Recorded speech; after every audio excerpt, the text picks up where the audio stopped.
الصبح بدا من طلعتي.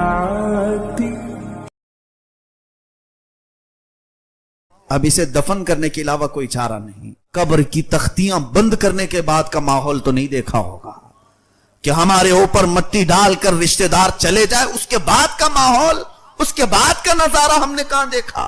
پیٹ کا پانی ناک سے باہر آنے لگتا. ہماری میتوں کا یہ حال ہے. اے میرے عزیزو, ہمارا جسم بہت ہی کمزور ہے. ہم کو اللہ تعالیٰ نے جس جسم کا مالک بنایا ہے, اس جسم کو میں نے دیکھا ہے. بہت سارے گھروں پر جب ہم کو جانے کا اتفاق ہوا کہ فلاں کا آج انتقال ہوا ہے, ہم جاتے ہیں تعزیت کے لیے. دیکھا جس جسم کو وہ بہت بنانے کی کوشش کیا کرتا تھا, ایسے نوجوان بھی. مجھے یہ باتیں بولنے کا اس لیے آج موقع ملا کہ چند روز قبل یا چند دنوں پہلے ایک علاقے میں جانا ہوا تھا. 2 نوجوان پانی میں ڈوب کر مر چکے تھے. ان کی لاشیں گھر لائی گئی تھی. صبح ڈوبے, دوپہر میں مل گئے. صرف 6 گھنٹے کی بات تھی. گھر میں لایا گیا اور پھر باڈی رکھی گئی.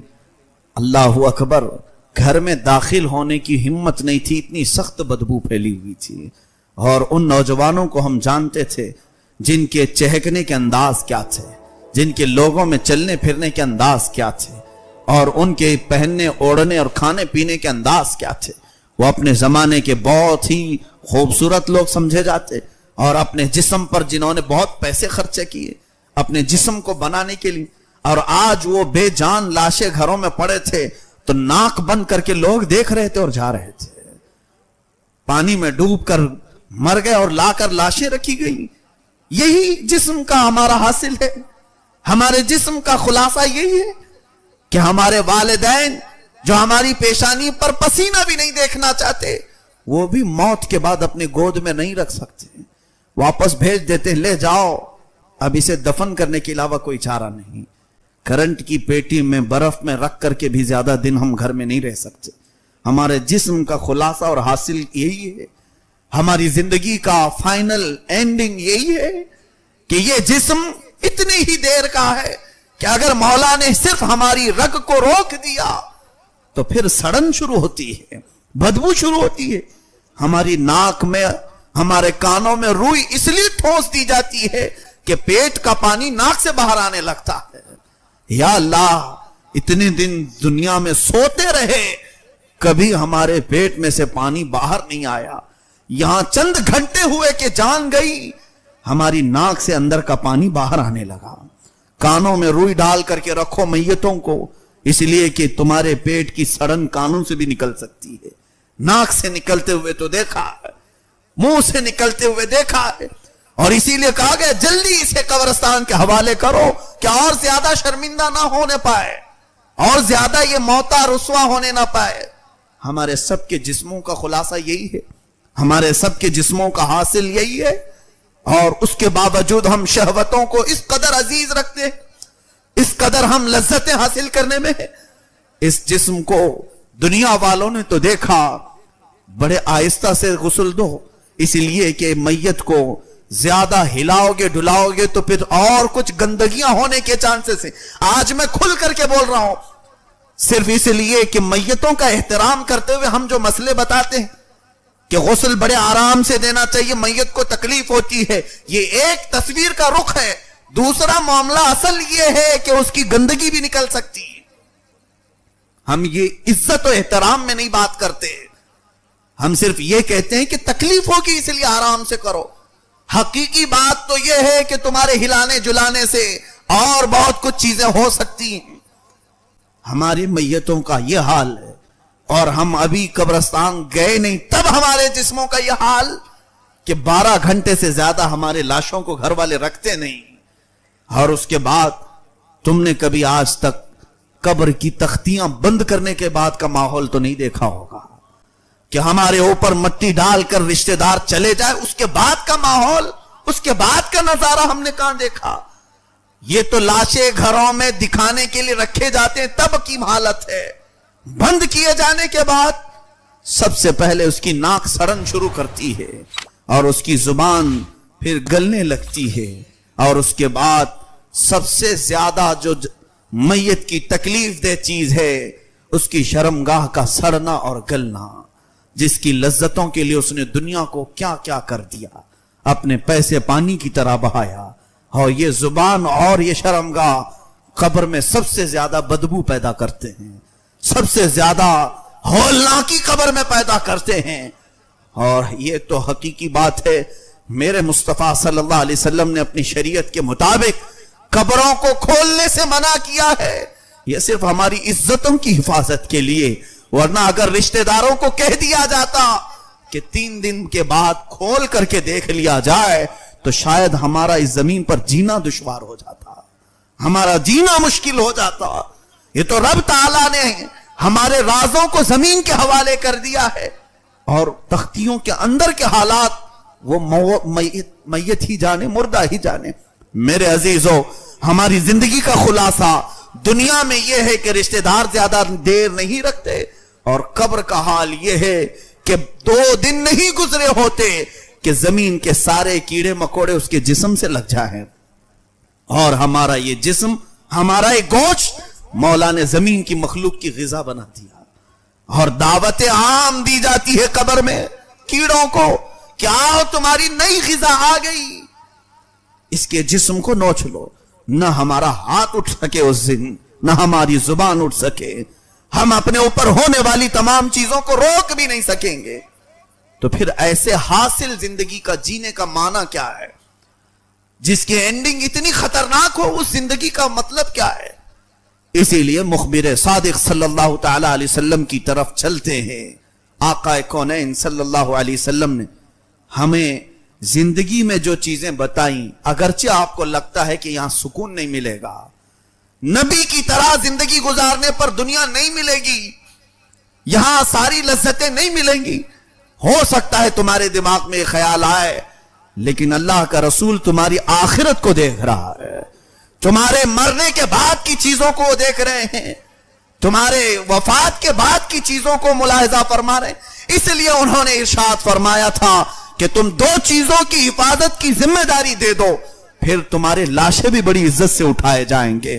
اور اس کے بعد قبر میں جانے کا حال تو یہ ہے کہ حدیث پاک میں ہے، ایک میت ایسی آتی ہے کہ اس کا جنازہ گھر سے اٹھا ہوتا ہے، اور قبرستان کے سارے مردے اس کے استقبال میں کھڑے ہو جاتے ہیں، اور اللہ کی بارگاہ میں دعا کرتے ہیں کہ مولا اس نئے آنے والے مردے کو ہمارا پڑوسی بنا دے، اس لیے کہ اس کے آنے سے آج تیری رحمتوں کے جو دروازے کھلیں گے ہم بھی اس بارش میں نہا لیں گے۔ یہ مردے اس کا استقبال کرتے ہیں۔ ایک جنازہ ایسا بھی اٹھتا ہے محلے سے کہ اہل قبور، قبرستان والے پناہ مانگنے لگتے ہیں کہ اے رب اس جنازے کے قبرستان کے دروازے میں آنے سے پہلے اسے ہلاک کر دے، کہیں گرا دے کہ آج وہ آئے گا اور اس پر تیرے عذاب کے جو دروازے کھلیں گے اس سے پورے اہل قبور بے چین ہو جائیں گے، اور نئے نئے عذابات اسے دیکھتے ہی قبرستان والے پریشان ہوں گے۔ اے میرے عزیزو، رسول کریم صلی اللہ تعالی علیہ وسلم نے جن مقدس ہستیوں کے متعلق فرمایا تھا ان کا جینا بھی زندگی ہے اور مرنا بھی زندگی ہے، ایسے باشعار اور باصفا اولیاء کاملین ہیں۔ دیکھو آج ہمارا ایک عقیدہ ہے، اولیاء کاملین ہوں، صحابہ و تابعین ہوں، شہداء کرام ہوں، آج بھی ان کی قبریں کھولی گئیں تو وہ اسی طرح صحیح و سلامت موجود تھے۔ 1-2 نہیں، بے شمار واقعات ہیں۔ بغداد مقدس میں دریائے دجلہ کے کنارے 2 صحابہ آرام فرما تھے، حضرت عبداللہ بن جابر رضی اللہ عنہ، حضرت حذیفہ بن یمان رضی اللہ تعالیٰ عنہ، یہ حضور کے ساتھیوں میں، صحابہ میں سے ہیں۔ سن 1935 کی بات کر رہا ہوں، زیادہ دور نہیں، ابھی پچھلی سینچری جو گزری ہے، 1935 میں اس دریائے دجلہ کے کنارے آرام فرما دونوں صحابہ کئی مشائخ علماء اور مفتیان کرام کے خوابوں میں تشریف لانے لگے، اور انہوں نے کہا کہ دریا کا پانی ہماری قبروں میں آ رہا ہے اور ہمیں یہاں سے نکالا جائے۔ سارے علماء نے اتفاق کے ساتھ، پھر حج کا موسم تھا، شاہ فیصل کا زمانہ تھا، اس زمانے میں قبروں کو کھودا گیا۔ اللہ اللہ، وہاں کے اخبار کے تراشے آج بھی میں نے بغداد میں دیکھے ہیں، وہاں اخبار میں جو اس وقت چھپا تھا، ان دونوں صحابہ کو جب نکالا گیا موجود مشائخ کہتے ہیں ان کی پیشانی پر ہم نے ہاتھ رکھی تو خون ایسے سرک جاتا تھا جیسے زندوں کا سرکتا ہے، وہ ایسے ہی تر و تازہ 1400 سال گزرے اور ان کو اٹھایا گیا تو دریائے دجلہ کے کنارے خوشبوؤں سے پورا ماحول مہک اٹھا اور جنازے وہاں سے لے جائے گئے اور لاکھوں کا مجمع جمع تھا، اور مدائن جو بغداد سے تقریباً 35-40 کلومیٹر کے فاصلے پر ہے وہاں لے جا کر حضرت سیدنا سلمان فارسی رضی اللہ تعالیٰ عنہ کے پڑوس میں دفن کیا گیا۔ یہ صحابہ ایسے بے شمار ہم نے دیکھے ہیں جن کا دنیا میں رہنا بھی لوگوں کے لیے خیر و برکت تھا، اور قبر میں جانے کے بعد بھی مولا نے ان کے جسموں کو چونٹیاں، مکھیاں یا کوئی بھی چیز چھونے بھی نہیں دیا۔ ان کے جسموں کی جب مولا نے یہاں حفاظت کی تو ہمیں یہ یقین ہے کہ قیامت کے دن بھی وہ عزت سے اٹھائے جائیں گے۔ کیوں نہ وہ زندگی گزاری جائے کہ ہم اپنی شہوتوں کے پجاری ہو کر، پرستار ہو کر ساری لذتوں کو حاصل کرنے کے لیے اپنے جسم کا داؤ لگا دیا، عزتوں کی ہم نے کیا کیا بکھیاں ادھیر دی، اور اس کے بعد ہماری حالت آج ایسی کہ لوگ ہمیں سلام کرنے سے کترائیں۔ اللہ اکبر، چند دنوں قبل ہم جس جنازے کو ابھی کندھا دے کر کے آ رہے ہیں، تاج الاسلام والمسلمین حضور سیدی تاج الشریعہ رحمت اللہ تعالی علیہ وارث علوم اعلی حضرت فاضل بریلوی کا ایک سچا جانشین جو اس دنیا سے ابھی رخصت ہوا، اور ان کی زندگی کو ہم نے دیکھا، لاکھوں پروانے بنا کر کے ایک شمع گئی ہے، اور ایسے کہ ہزاروں کو توبہ کرنے پر آپ نے ایسا اپنی زندگی کا ماحول بنایا تھا کہ لوگ چہرہ دیکھ کر توبہ کر لیا کرتے تھے۔ ان کی زندگی کی تفصیلات آپ نے سن لی، مگر فقیر ان کے جنازے میں حاضر رہا۔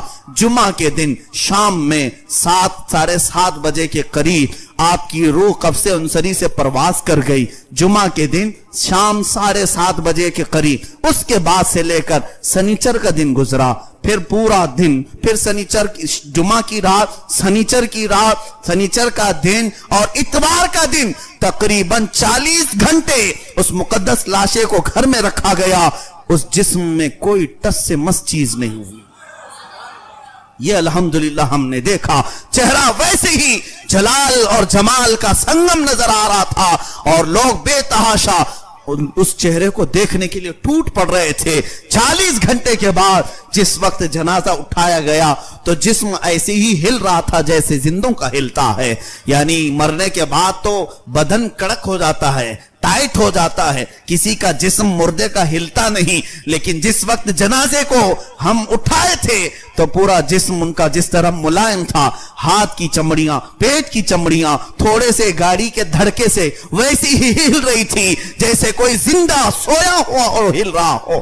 یہ اللہ والوں کی زندگی ہے جنہوں نے اپنی زندگی کو اشرف المخلوقات کے اس مصداق بنایا جس کے متعلق میرے مولا نے فرمایا وَلَقَدْ كَرَّمْنَا بَنِي آدم، ہم نے آدم کی اولاد کو تاج کرامت پہنایا ہے۔ یقیناً وہ زندگی میں تاج کرامت پہنے رہے، اور جس وقت جا رہے تھے اس وقت بھی تاج کرامت لے کر کے گئے، اور دنیا نے دیکھا کہ زندہ تھے تو کرامت کا تاج، موت کے بعد بھی کرامت کا تاج، اور جب تک آج ان کی محفلیں منعقد ہو رہی ہیں نام بھی تاج الاسلام اور تاج الشریعہ کے نام سے پکارا جاتا ہے۔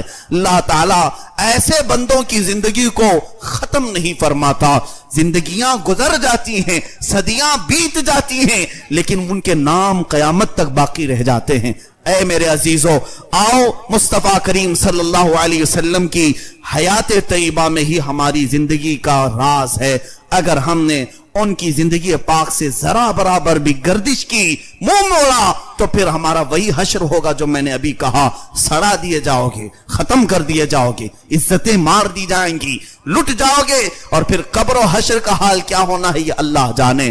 کامیابی کا راز علامہ اقبال نے ہمیں سچی بات کے طور پر یوں کہا تھا کہ محمد سے وفا تو نے تو ہم تیرے ہیں، یہ جہاں چیز ہے کیا لوح و قلم تیرے ہیں، اٹھو قوت عشق سے ہر پست کو بالا کر دو، اے نوجوانوں اٹھو قوت عشق سے ہر پست کو بالا کر دو، دہر میں نام محمد سے اجالا کر دو، نہیں تیرا نشیمن قصر سلطانی کے گنبد پر، تم شاہین ہو بسیرا کرو پہاڑوں کی چٹانوں پر۔ اللہ ہمیں پاکیزہ زندگی عطا فرمائے۔ حیا کی زندگی عطا فرمائے، ہم سب کو غلاظتوں اور رذالتوں سے محفوظ فرمائے، مولا ہماری زبانوں اور شرمگاہوں کی حفاظت نصیب فرمائے۔ قدیر و جبار خدا ہم سب کو برے ماحول اور بری آفتوں سے محفوظ فرما، اس پورے معاشرے کو مولا جس طرح تو نے ہم سب کی پیشانیوں کو اپنی بارگاہ میں جھکنے کے لیے قبول کیا، قدیر و جبار خدا ہمارے جسموں کو دوسری لذتوں سے نا آشنا کر دے۔ اے کریم خدا ہم سب کو جنت کے راستے پر چلا۔